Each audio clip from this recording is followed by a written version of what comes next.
अंडा एक मछली का गर्भ है, सॉरी मुर्गी का गर्भ है। अंडा मुर्गी का क्या है? एक गर्भ है। आप गर्भ के बच्चे को, जो अभी उसे गर्भ नहीं आप भ्रूण कह सकते हैं, जो अभी अनकंप्लीट है, अभी पूरा कंप्लीट। अब बताओ कोई बच्चा भी कंप्लीट नहीं हुआ और आपने बीच में उसे खा लिया, सही है? क्यों जी, सही है? नहीं ना? क्यों बेटा, सही है? कोई बच्चा अभी संसार में आया नहीं, संसार को देखा नहीं और आपने खा लिया, सवाल पूछेंगे आपसे कि क्या अपराध किया था उस बच्चे ने, तुम्हारा क्या बिगाड़ा था जो तुमने खा लिया। देखो जैसे ये माँ होती है ना, तुम्हारी माँ, जैसे हम लोग ना माँ के पेट में होते हैं 9 महीने, तो हम लोग एक झिल्ली के अंदर होते हैं, एक पैक बंद होता ना, उसके अंदर पानी भरा होता माँ के गर्भाशय में, उस गर्भ पानी के अंदर बच्चे का निर्माण होता। क्यों जी, ऐसी प्रोसेस है ना। तो हम भी माँ के गर्भ में थे, हम 5 महीने के जब थे अपने माँ के पेट में, या 4 महीने के थे, हम कंप्लीट नहीं थे। उस समय हमें कोई मारा होता, खाया होता, तो बताओ हमें पीड़ा हुई होती कि नहीं? वो सही था, उस समय हमारी माँ खुश हो रही होती या दुखी हो रही होती? तो जब आप मुर्गी के बच्चे को खाते होंगे तो मुर्गी आशीर्वाद दे रही होगी आपको, वाह तुमने हमारे बच्चे को खा लिया, आशीर्वाद है ना? मुर्गी आपको दुआएं दे रही होती है। फिर जहां दया है ना बेटा, वहीं धर्म है। और दया क्या है? किसी की हत्या ना करना ही सबसे बड़ी दया। जो हत्यारे हैं वो दयावान कैसे हो सकते हैं? अब बताओ ना, जो मुर्गा खाते हैं, मछली खाते हैं, हम हिंदू हैं भाई, हमारी माँ चींटी को दाना डालने वाली, मछली को दाना डालने वाले लोग हम, पक्षियों को दाना डालने वाले लोग हम लोग पेड़ पौधों को पानी डालने वाले लोग हैं। पेड़ भी ना हमारे बगल में पीपल है, वट है, तुलसी है, हम लोग उसको भी पानी। ये हिंदू कितना धार्मिक है कि ये कुत्ता बिल्ली तक को, हमारे यहाँ रोटी निकालने का विधान है, कुत्ता की रोटी निकालो, पहली रोटी गाय की और आखिरी रोटी। पूरी दुनिया में ढूंढ लो, सनातन धर्म जैसा धर्म ना होगा जहां कुत्ता से लेके बिल्ली से, पेड़ से लेके, पशु से लेके, नदी से लेके समुद्र तक का ख्याल रखा जाता है। सनातन धर्म प्रकृति का पुजारी है। हमारे यहाँ पहाड़ों की पूजा, पर्वतों की पूजा, गिरिराज जी देखो, कामतानाथ जी देखो, तिरुमला देखो, पहाड़ों की पूजा होती है, नदियों की पूजा, समुद्र की पूजा, गाय की पूजा, कुत्ते को रोटी, चींटी को दाना, पक्षियों को दाना, तुलसी को जल, पीपल को जल, वट को जल, आंवले को जल। कितना श्रेष्ठ धर्म है आपका। हमारे यहां कंदमूल फल खाने की परंपरा रही है, हाँ या ना? हमारे यहां व्रत की परंपरा रही है, एकादशी व्रत, पूर्णिमा व्रत, फला फला फला, रामनवमी, कृष्ण जन्माष्टमी व्रत। क्यों? हमारे ऋषियों ने भूखा रहना सिखाया है।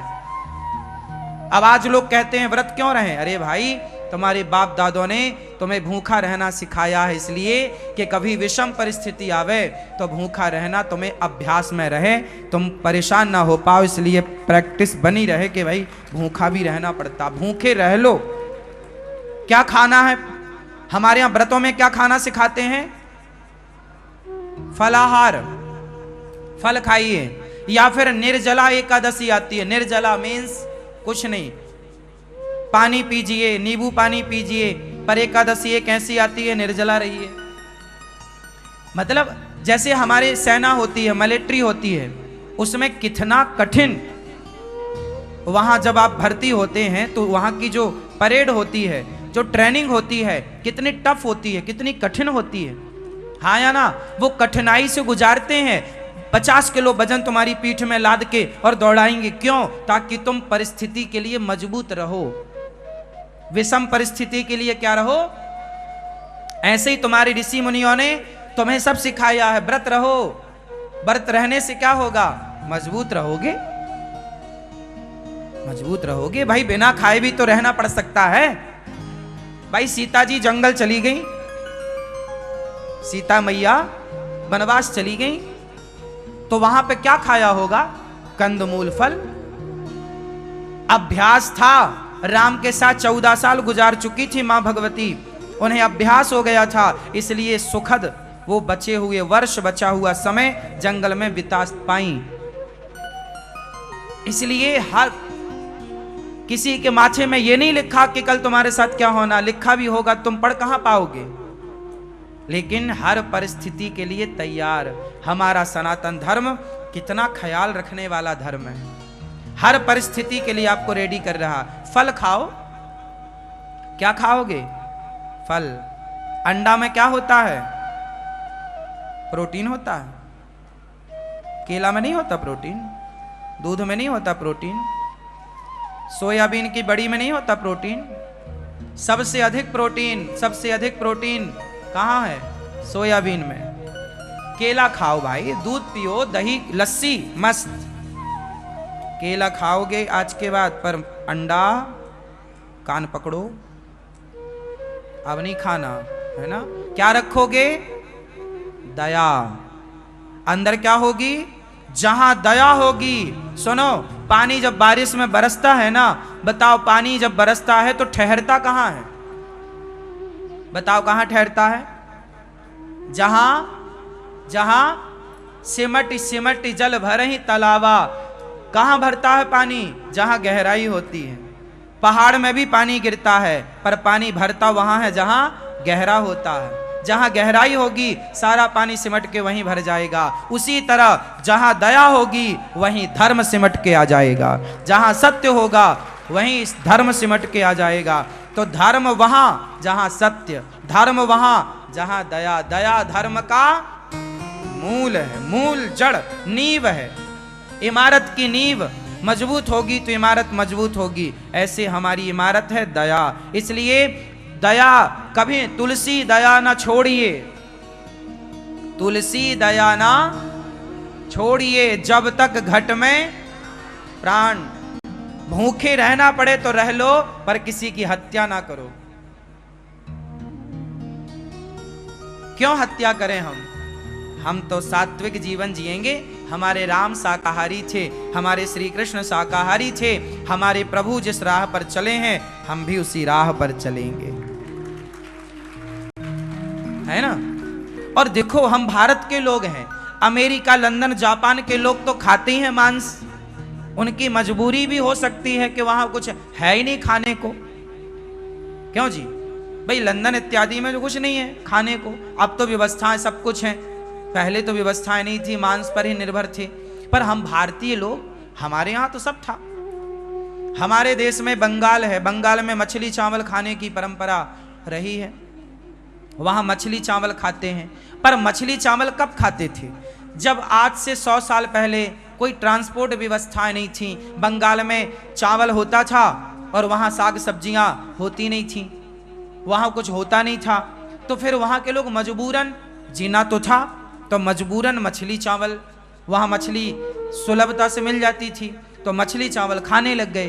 पर देखो अब तो दाल रोटी की व्यवस्था सब जगह भगवान की कृपा से है ना, सब जगह पूरे भारत में साग सब्जियां हो रही हैं, पानी की सुविधाएं हो गई, किसान लोग अपना अब नहरें आ गई, बोर करा लेते हैं लोग, पानी की सुविधा बढ़िया हो गई। अब तो दाल सब्जी होती है सब जगह, साग सब्जियां होती हैं सब जगह। तो क्यों? जब नहीं था तब मजबूरी थी साहब। देखो छोटा बच्चा होता है ना, वो माँ की गोद में छिच्छी कर देता है। छोटा बच्चा माँ की गोद में छिच्छी सुसु करता है, परंतु क्यों करता है? क्योंकि वो बच्चे की मजबूरी है। छोटा है ना, चल नहीं सकता, बोल नहीं सकता कि छिच्छी आ रही है, सुसु आ रही है, वो बोल ही नहीं सकता। 1 महीने का बच्चा क्या बोलेगा? वो तो जहां है वही करेगा, तो वो मजबूरी है। लेकिन वही बच्चा जब 20 साल का हो जाए और तब भी जाके माँ की गोद में छिच्छी करे तो सही है? सही है? सही है? तब उसकी मजबूरी थी, अब तो मजबूरी नहीं है। क्यों? बात सही है? तो तुम मछली चावल तब खाते थे जब तुम्हारे यहां कुछ नहीं होता था, साग सब्जियों की सुविधा नहीं थी। पर भाई साहब अब तो हो रहा है सब, अब तो है, इसलिए तब मजबूरी थी तो तुम मांसाहार करते थे। अब तो सब हो रहा है, दाल चावल सब्जी रोटी। अब तो शाकाहार में आ जाओ, अब तो सात्विक बन जाओ, अब तो बुद्धि सुधार लो, अब तो राह बदल लो। मजबूरी थी तब तो ठीक था।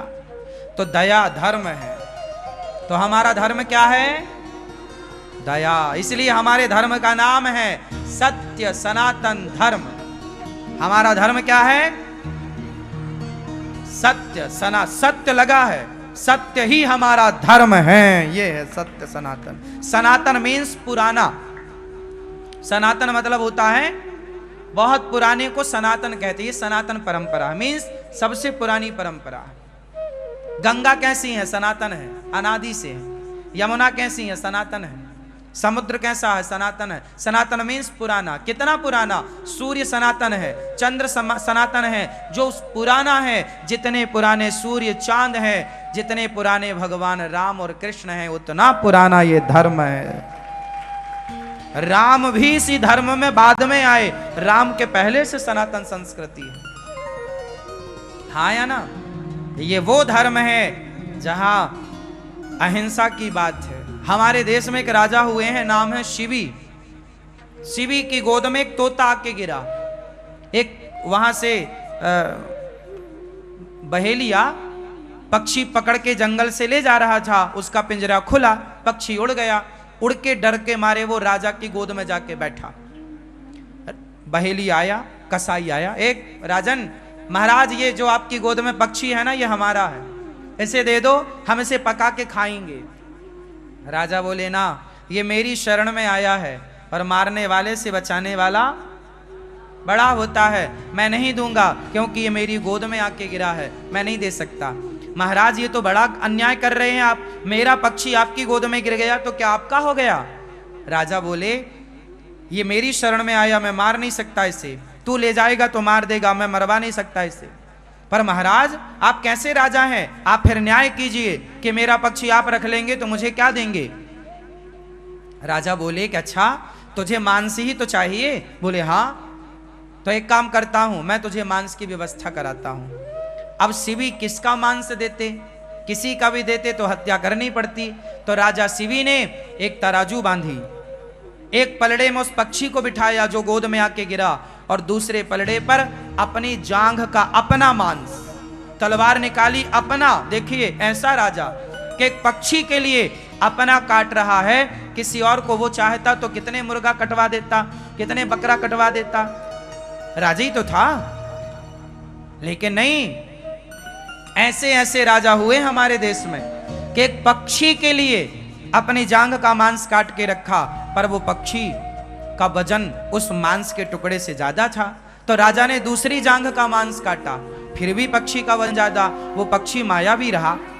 वो परीक्षा लेने प्रभु आए तो उस पक्षी का वजन बढ़ता गया। अब राजा ने अपने छाती का मांस काट के रखा, फिर भी उसका वजन ज्यादा। भुजाओं का मांस काट के रखा। जब पक्षी का वजन ज्यादा और राजा तो लहू लुहान हो गया, पूरा शरीर कट गया। अंत में राजा अपनी गर्दन, अपना सिर काटने लग गया तलवार से। और जैसी गर्दन पे तलवार चलाना चाहा, वो तोते से भगवान प्रकट हो गए। वाह राजन, तुम्हारे जैसा धर्मात्मा राजा, जिसके अंदर इतनी दया है, इतनी दया कि तुम एक पक्षी के लिए अपने आप को तैयार हो गए मारने के लिए, ऐसी दया हमने किसी राजा को करते हुए नहीं देखी। इतनी दयावान राजा, इतना दयावान। जब तक ये धरती रहेगी महाराज, ये दुनिया आपको याद रखेगी, आपकी दया को याद रखेगी। ऐसे दयावान राजाओं का ये भारत देश रहा है, जिन राजाओं की शरण में पक्षी और पशु भी सुखी थे। आज तो देखो स्थितियां क्या है, किस तरह लोग मांसाहार करते हैं। मैंने कई बार देखा, वीडियो देखा मैंने। आजकल पता है खाने का एक नया परंपरा लोगों ने शुरू की है। मैंने प्रत्यक्ष नहीं देखा, वीडियो में कई बार देख लेता हूं। आजकल क्या है, जो मांस खाने वाले लोग हैं ना, वो मछली को आधा पका के खाते हैं। जैसे मछली को, जिंदा है मछली, तड़प रही है, उसे आधा आना कढ़ाई में डाल के आधा पकाएंगे, नीचे का हिस्सा, और वो बेचारी आधी में प्राण है उसके, वो तड़प रही है, मतलब थाली में पड़ी है खाने को, तब तक वो जिंदा होती है। हाँ या ना? ऐसा भी बड़े बड़े लोगों के शौक हैं। वो एक तरफ से बेचारी अपना मुंह ऐसे ऐसे नहीं खोलती मछली, वो तड़प रही है और लोग उसे खा रहे हैं। इतना निर्दयी कौन हो सकता है भाई? इसलिए हमारे ऋषियों ने, इसलिए हमारे धर्म में व्रत का कहा गया, पागल व्रत रह लेना, भूखे रह लेना, पर किसी जीव की हत्या ना करना। इसलिए हमारे ऋषि मुनियों ने व्रत की परंपरा स्टार्ट की थी कि तुम भूखे रहना सीखो, रह लो भूखे, पर किसी को हानि ना पहुंचाना।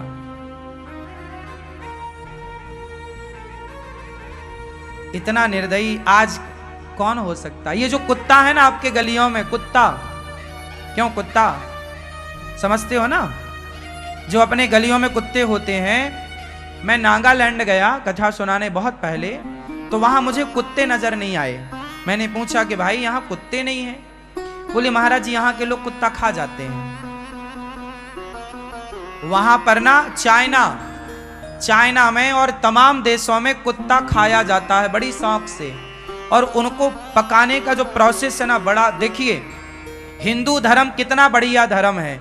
अच्छा ये बताओ, क्या उबलता हुआ पानी आप किसी के ऊपर डाल सकते हैं? डाल सकते हैं? लेकिन वहां पर उस कुत्ते को पहले एक पिंजरे में बंद किया जाता है और उसके ऊपर उबलता हुआ पानी डाला जाता है, जिंदा कुत्ते के ऊपर, ताकि उसकी चमड़ी सॉफ्ट हो जाए और उसके बाल नुच जाएं। सारे बालों को उसके नोच करके फिर उसको उसके मुंह से लेके पीछे तक सरिया डाल करके और उसे पकाया जाता है। फिर लोग खाते हैं और लोग कहते हैं हम इंसान हैं। जो जीव की हत्या करे भाई साहब, वो कैसे इंसान हो सकता है? इंसान तो वो सनातनी है जिनके अंदर आज भी दया है। इसलिए साहब, मर जाना अच्छा है, आप मर जाना, पर अपने भीतर की दया को मत मरने देना। आप मर जाना, पर अपने भीतर के सत्य को मत मरने देना। दशरथ जी मर गए, लेकिन उन्होंने अपने सत्य को मरने नहीं दिया। प्राण जाए पर यह सत्य था कि मैंने जो वचन दिया है कैकई को, भले वो वचन मेरे प्राण ले लें तो ले लें, पर मैं अपने वचन को, अपने सत्य को छोड़ूंगा नहीं। मर गए हमारे देश के राजा, पर सत्य को नहीं छोड़ा। साहब, हम ऐसे महापुरुषों की संतान हैं, ऐसे देश में रहते हैं। जमाना कुत्ता खा रहा है, मछली खा रहा है, फला खा रहा है, तुम क्यों खा रहे हो? तुम तो सनातनी हो, तुम्हारे भीतर तो दया है, तुम भी निर्दयी हो गए, तो उनमें और तुम में, उन हत्यारों में और तुम में अंतर क्या रहेगा? इसलिए गोस्वामी जी ने कहा, तुलसी दया ना छोड़िए। कब तक? बोले जब तक घट में, जब तक जिंदा हो तब तक दया करना, मरने के बाद तो आप कर भी नहीं सकते दया ना। तो मनुष्य का धर्म है दया।